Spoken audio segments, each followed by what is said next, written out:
Rio Claro vai ter uma programação referente ao Dia Mundial de Conscientização sobre o Autismo, que o calendário marca amanhã, dia 2 de abril. Acontece, então, essa data, que é uma data importante para se discutir as demandas, as necessidades, os avanços que ainda são necessários no atendimento às pessoas com TEA, que é o transtorno do espectro autista.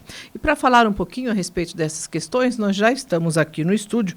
Nós vamos conversar com a Jaqueline Ferreira, ela que é terapeuta ocupacional. Bom dia, seja bem-vinda aqui ao Jornal da Manhã. Tudo bem? Tudo bem, e você? Tudo bem. E também com a Juliana Ferreira, ela é gestora clínica da Clínica Infanto, as duas são profissionais da Clínica Infanto, e a gente vai falar um pouquinho do atendimento aqui na cidade de Rio Claro. Bom dia, Juliana, seja bem-vinda ao Jornal da Manhã. Bom dia, muito obrigada, estamos felizes de estar aqui. Essa data, ela é importante que ela aconteça, que ela esteja no calendário para chamar a atenção da população para essa questão da pessoa com TEA? Sim, ela é uma data mundial, né? Dia 2 de abril. Sim, é desde comemorado... 2007, né, pela Sim. ONU, que foi estabelecida, né, no sentido da gente tratar sobre essa conscientização do autismo, né? É um tema muito relevante hoje, em especial o cenário pós-pandemia, né? O quanto que teve de aumento dos casos, né, dentre as crianças. Então, é uma data bem importante, né? E além das crianças também, os casos atuais, né, de autismos descobertos tardios, né, então na vida adulta. Então é uma data bem importante, né, nesse sentido de a gente estar conversando sobre esse tema. Há um aumento real da incidência ou as pessoas passaram a ter a oportunidade de fazer um diagnóstico correto? As duas situações, né? A incidência ela aumentou, principalmente no cenário pós-pandemia, tanto que mudou muito, né? Porque antes os estudos traziam uma incidência maior de meninos. Hoje em dia já se mudou. Tem muitas meninas muito cedo também sendo diagnosticadas, né, no espectro. Ou casos de autismo, de pessoas com autismo que descobrem após de um tempo, né? Após 30, 40. Eu já vi casos de pessoas até com 60 anos que descobrem dentro do espectro, na vida adulta. Isso, que se identificam com as dificuldades, né, ocorridas durante a infância, durante a vida escolar, durante a adolescência, né? Então está tendo-se um aumento nesse sentido, né? Um acesso maior a realmente entender, né, os casos que acabam entrando dentro do espectro. Essa falta de diagnóstico que afetou muitas pessoas, certamente, que hoje já são adultas, Sim. Ela traz uma série de prejuízos, né, para a pessoa. O diagnóstico precoce pode ajudar em muita coisa, nessa rede de apoio, nas terapias. Sim. Quando isso não acontece na infância, a pessoa vai chegar lá na idade adulta e entender muitas situações que aconteceram, certamente, ao longo da sua vida, não é? Sim, em relação ao brincar, em relação às habilidades acadêmicas, em relação à participação social, né? Em relação aos relacionamentos interpessoais, né? Na vida da adolescência, na vida adulta. Então, acho que hoje estamos num momento que temos mais acesso, que temos possibilidades de compreensão diante das dificuldades, né? E também de adaptações na vida cotidiana, na vida social. Poder ter mais qualidade de vida, né, para todos. Por isso que todo diagnóstico, quanto mais cedo, melhor, exatamente pensando nesse lado de qualidade de vida. Os pais, como que eles podem perceber alguns sinais de que o seu filho, a sua criança, pode ter o transtorno do espectro autista? Logo no primeiro ano de vida, né, já é possível identificar alguns sinais, né? Então, vamos pensar a nível de contato, interação social, né? A nível do primeiro contato com a mãe, né?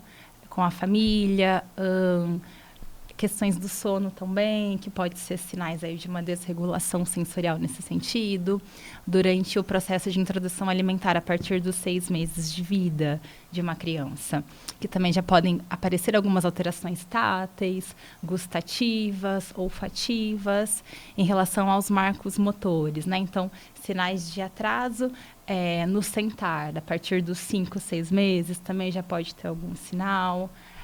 Questões sociais mesmo, né? Então, estar em outros ambientes, contato com outras pessoas, né? Como que essa criança reage nessas situações?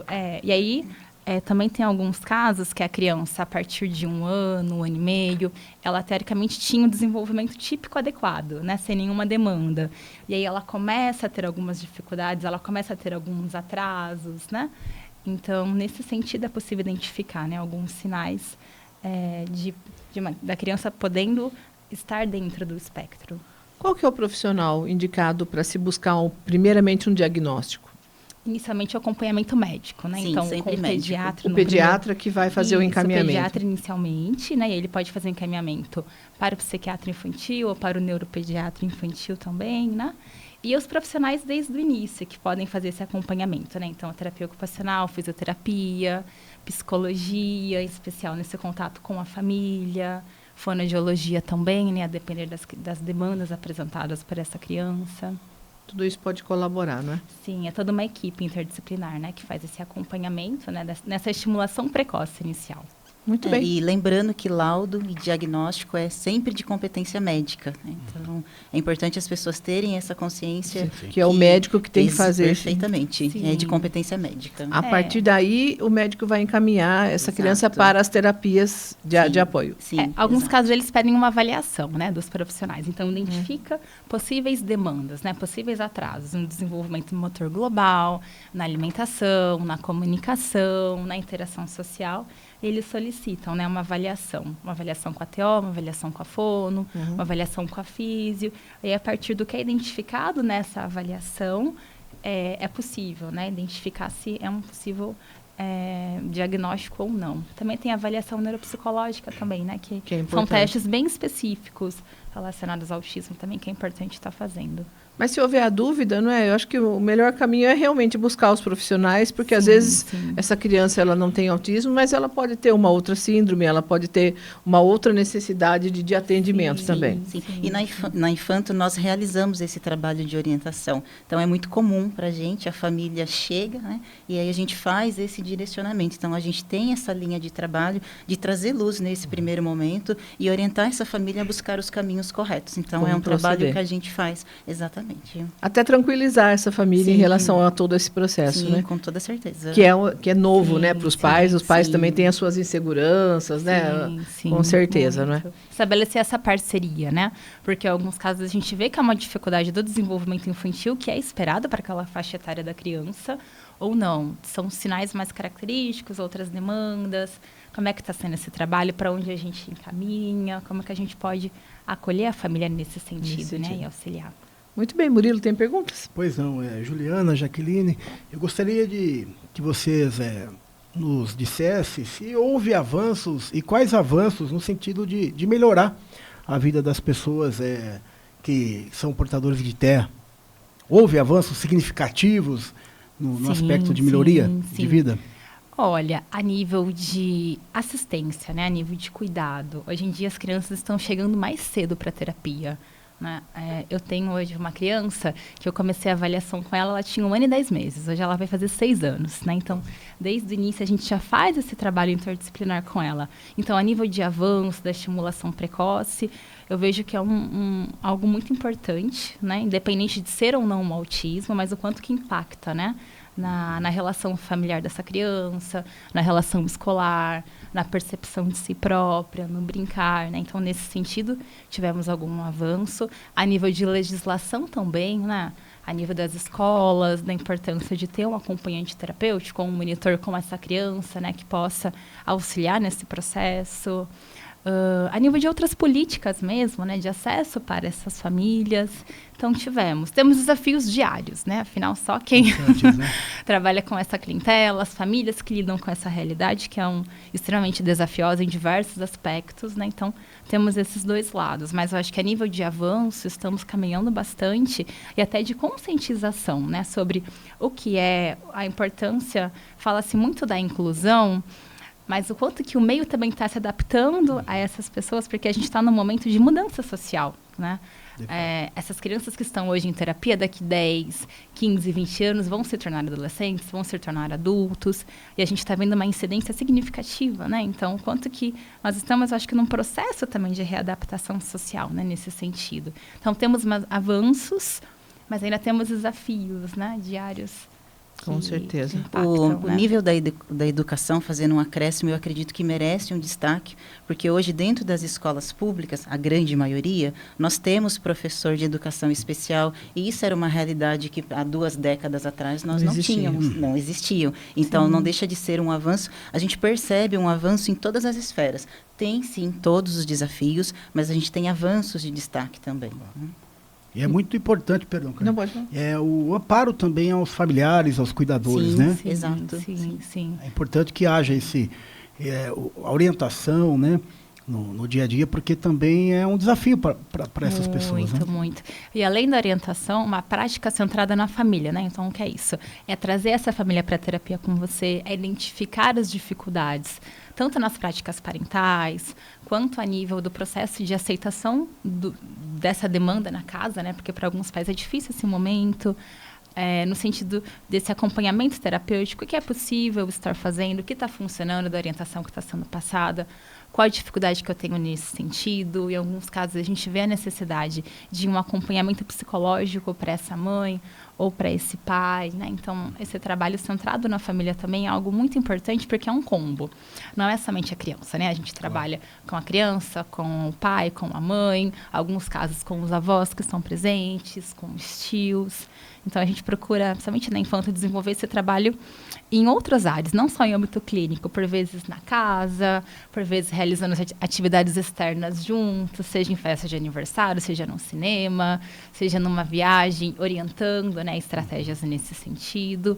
E também com a escola também, né? Essa parceria de todos esses setores que essa criança vai perpetuando, né, durante a vida. Então, é algo que a gente trabalha e pensa bastante nesse acolhimento sentido completo, né? de ser um trabalho Exato. integrado mesmo, né? E não só focado na criança, mas em todo o ambiente, né? Que ela faz parte. Juliana, a gente está falando bastante na criança, na importância do diagnóstico precoce.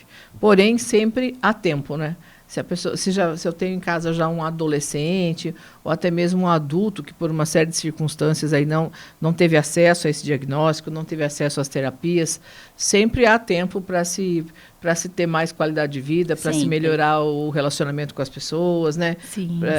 É importante também que, no caso de vocês tenham um atendimento focado na criança. Mas o adulto também pode buscar ajuda, deve buscar ajuda, né? Sim. Inclusive, algumas famílias, por vezes, se identificam dentro do espectro, né? No sentido, olha, na minha infância eu também tinha essas dificuldades, né? E aí, por vezes, vai para uma avaliação e vê que talvez não é um autismo, mas alguma comorbidade associada, por exemplo, um TDAH, né? Alguns casos a gente já viu nesse sentido. Então, é importante. Hoje temos essa possibilidade, né, de acesso, de entender o que era essa dificuldade. E a gente vê que, em alguns casos, tem essa identificação mesmo. Não né? ter que enfrentar sozinho, né, todo esse Exato. processo. Ter um apoio nesse processo, né? Sim. Em relação aos atendimentos, quais são as terapias que vocês oferecem na clínica? Atualmente, terapia ocupacional, com abordagem de integração sensorial de Aires, que é o que a minha irmã aplica em âmbito clínico. Sim. Nós temos uma neuropsicóloga, uma psicóloga e fonoaudiologia. Quem quiser conhecer melhor pode acessar as redes sociais. Sim, temos as nossas redes sociais. É só procurar por Infanto? Clínica Infanto. Clínica _ Infanto, sim. Ou entrar em contato com a gente para marcar uma visita também, vai ser muito bem-vindo no nosso espaço. Muito bem. Vocês podem deixar um telefone de contato para quem se interessar, por favor? O 19996190443, é telefone, e o WhatsApp também. Vou pedir para você repetir para quem está em casa, ela com quer anotar, certeza. por favor. 19996190443. É importante essa data ainda tem que acontecer no calendário? Ela marca uma luta também por mais condições, melhores condições de vida? Muito. E também ampliar essa data, né? Não ser só dia 2 de abril, uma data diária também, pensando na demanda que temos com essas crianças, nos desafios que temos, né, ainda pela frente. Muito bem.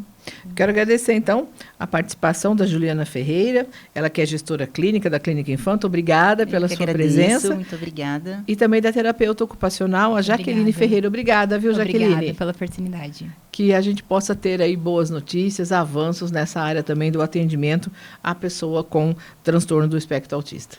Com certeza, obrigada. Muito obrigada, viu? Obrigada, Bom dia para vocês, dia. bom trabalho. Igualmente, obrigada.